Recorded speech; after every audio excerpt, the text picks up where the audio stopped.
सगळ्या राज्यभर ते जनसन्मान यात्रा पण काढतायत.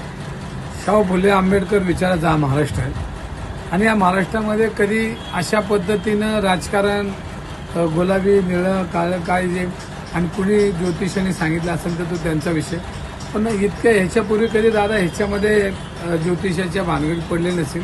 पण आज त्यांना कुणी काय सांगितलं ते राजकारणातला भाग असेल. पण कपडे आणि हे घालून तुम्हाला तुमचे जे तुम्ही केलेलं काम किंवा तुम्ही जे महाराष्ट्राशी वागलेले आहेत त्यात काय बदल होणार नाही. महाराष्ट्राला माहिती आहे कपडे बदलले म्हणून सगळं बदलत नाही. कपडे आज घातले उद्या काढायचे असतात, पण तुम्ही जीवनामध्ये जे जे काम काय चांगलं केलं असेल ते लोकांच्या ध्यानात राहील, जे वाईट काम केलं तेही ध्यानात राहील.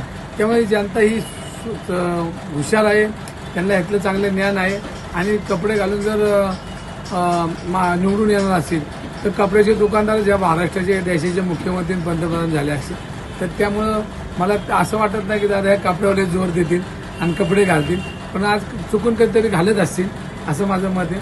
कारण ते अंधश्रद्धावर ते कधीतरी विश्वास ठेवत.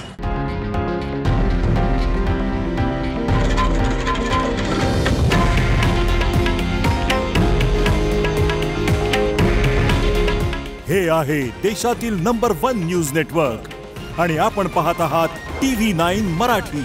काळजी तुमची, हित महाराष्ट्राचं.